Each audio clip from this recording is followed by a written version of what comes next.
Yo, first and foremost, thank you for bringing me out to Florida. My man.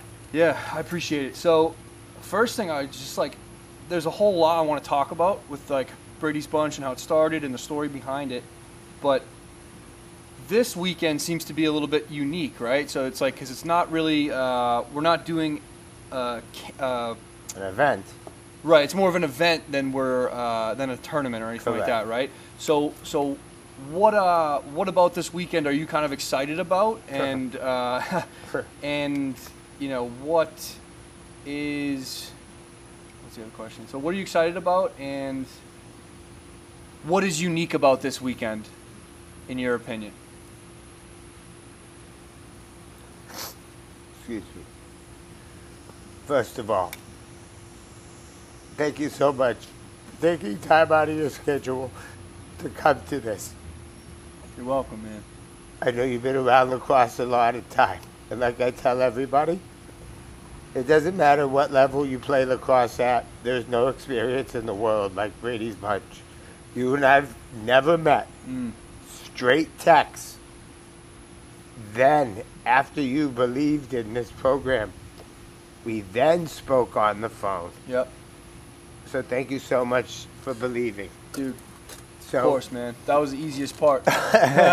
Straight up. So like I tell everybody, every day Brady's Bunch since 2003 is bigger today than we are tomorrow. I Yeah. met you today. I don't know who I'm going to meet tomorrow. Yeah. This will be the first ever Brady's Bunch mini camp with PLL and MLL pros and Brady's Bunch coaching staff being put on in Wesley Chapel, Florida. We have kids flying in from all over the country, coaches from all over the country, and we will teach these kids life lessons. But we will also teach them high energy and high level lacrosse.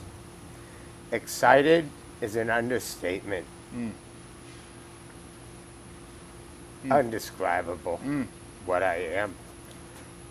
It's awesome, man. Obviously, like, just the fucking raw emotion, you know? It's, like, so real, dude. So fucking real. The first time I heard you speak, and we actually just talked about this, you know? And I didn't even know you were there. You didn't even know, and that's all. And that's honestly kind of makes it beautiful in a weird way. But, you know, I kind of I knew who you were. I knew who Brady was. I knew a little bit about the story, but I really didn't know. I knew like it was cancer related, and Right. he had a tough time Correct. coming up. That's kind of like that's all I really knew. And you came into the locker room back in 2016, I believe. Yes, cancer night at Cannon's. That's Cannon's right. fighting cancer. Yeah, and that was the first time we met. I know we just caught up about that too, but obviously such a unique story, you know. But can you tell me more about the very start of Brady's story? So Brady was born June 2008. In 3 months into his life, we noticed that he had a bump on his arm and a couple doctor's visits. And his first bump was right here. And it was how big? It was small. Yeah. And then he had one on the back of his head the size of a golf ball. You'll see him later today, a scar on the back of his head. So he had AML leukemia, and I was actually on a flight. AML leukemia, acute myeloid lymphoma in his blood. I was actually on a flight to Boston to look at a restaurant with my buddy Freddie in Dedham and have some lacrosse interviews. Close to me. Yes, sir. And as I'm flying across country, Rachel rushed him to one doctor, rushed him to another doctor. Next thing you know, I woke up the next day, flew directly home, never saw the restaurant, never unpacked my bag. Walked into Children's Phoenix Hospital to the ICU, and there he was. Couldn't touch him for 7 days. Brady's the youngest person in the history of the world to go through what he's gone through. Every path is different, every path is crazy. But he was put on medicines that nobody in the history of the world has ever been put on at his age. So we didn't know how much to give him, this much, that much. And I laugh. And let's talk lacrosse for a minute. These kids think it's hard to decide what college to go to. Hard? Guessing. the amount of medicine to give your son to keep him alive. That's hard. That's hard. So I took a negative and turned it into a positive, and I formed an organization called Brady's Bunch.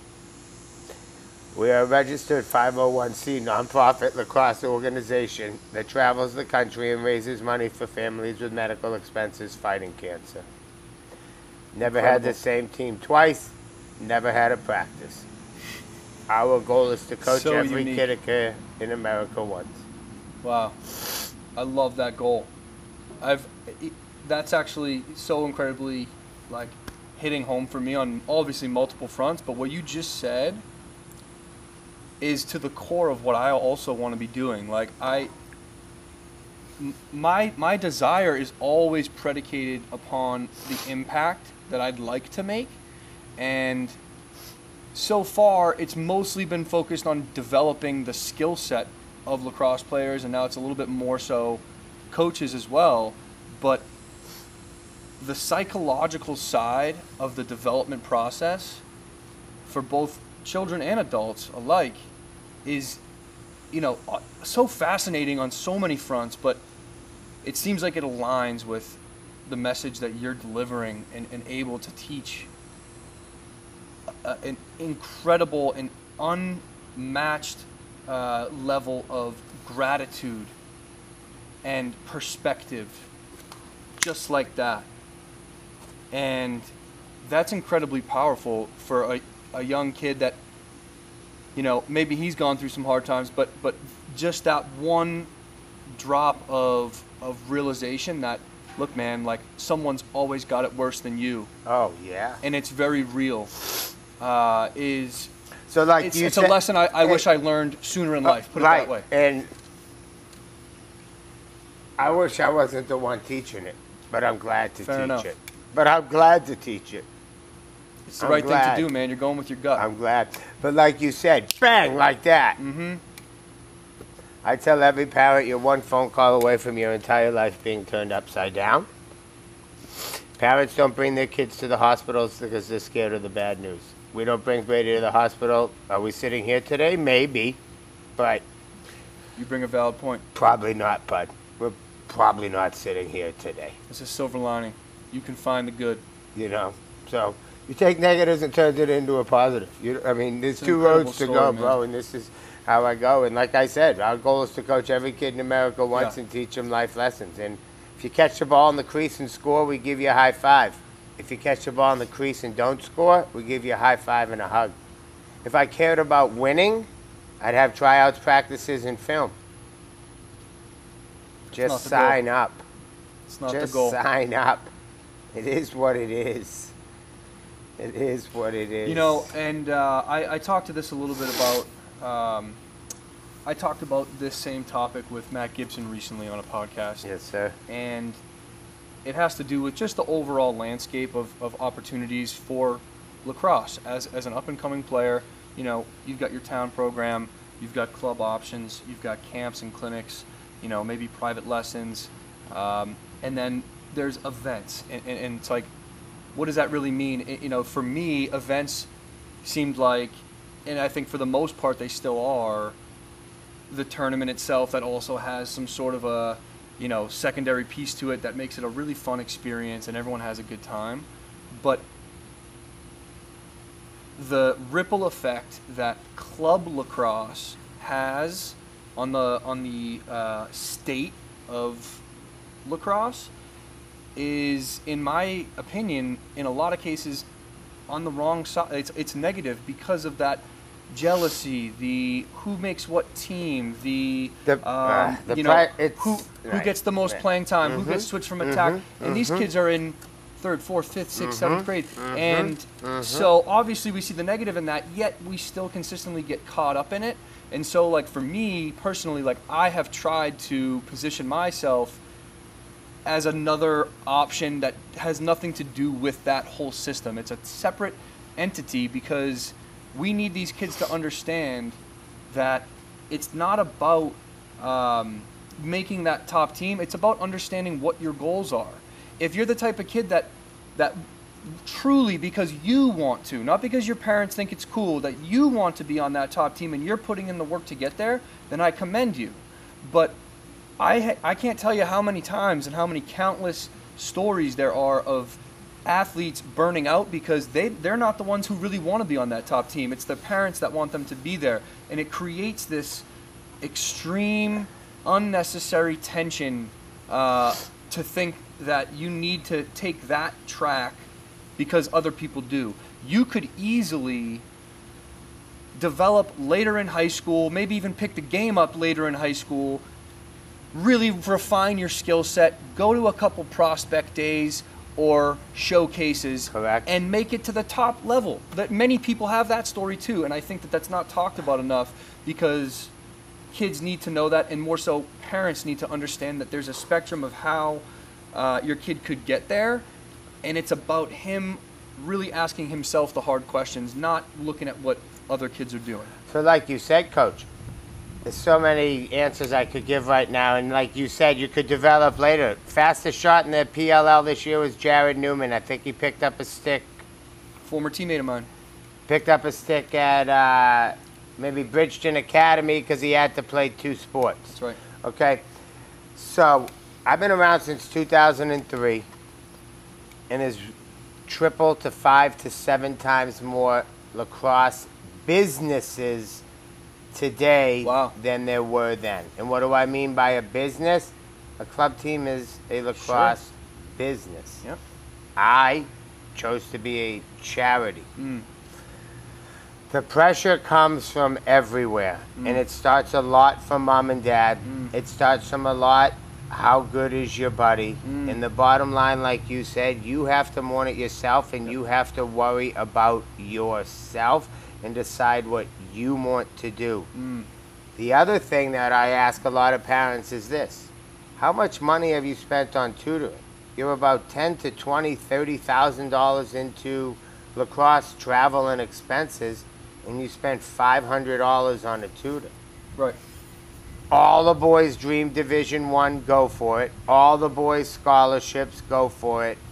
Get good grades, you'll get a scholarship. Yep. Get good grades, you'll get a scholarship. Yep.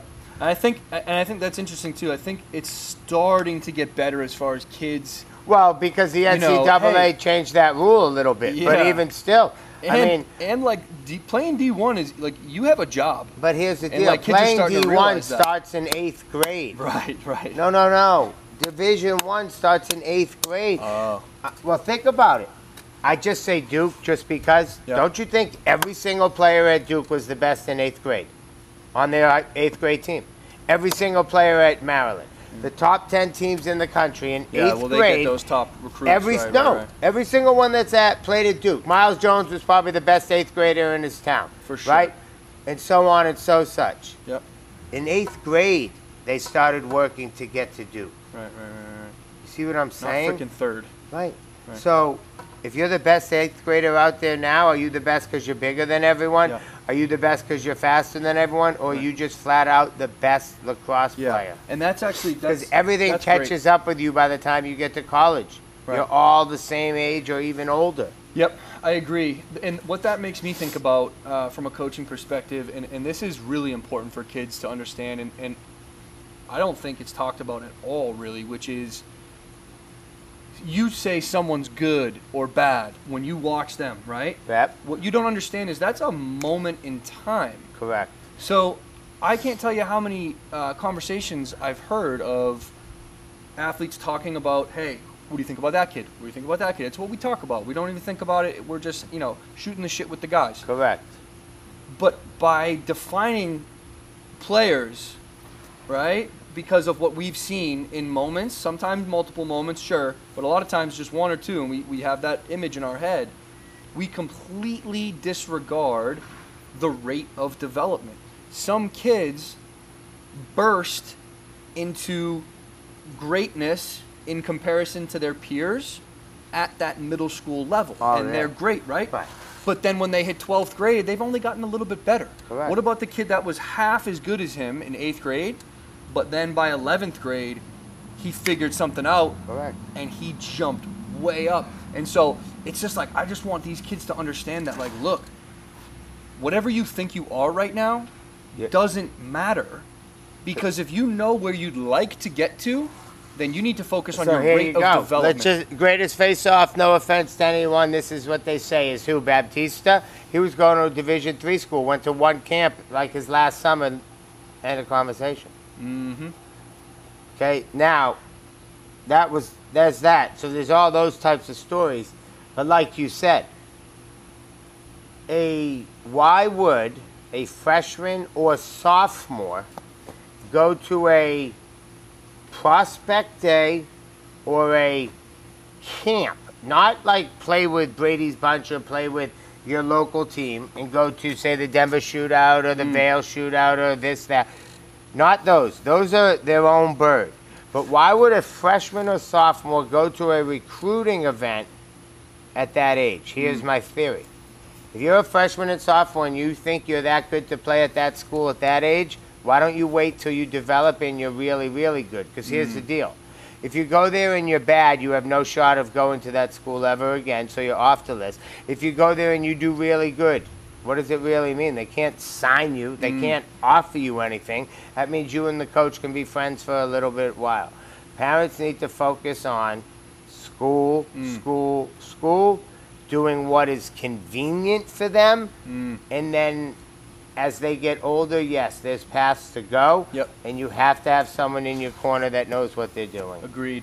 And I think the other thing about just my last comment about the parents, which it's weird, like I'm not a parent, so you could easily say you don't know what the hell you're talking about, but just for context, I speak to and meet with multiple parents every single day of my life. Yes, and sir. so I feel confident in being able to speak to this a little bit, which is shit.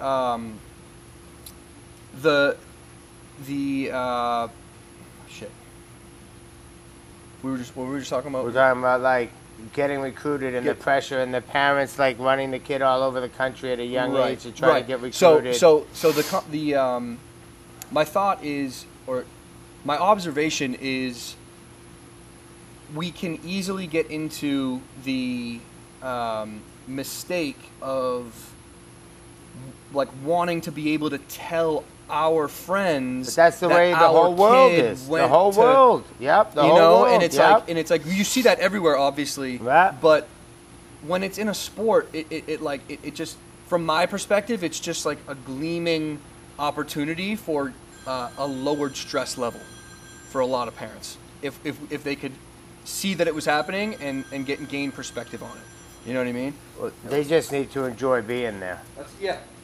Does that say BB? Johnny. Yo.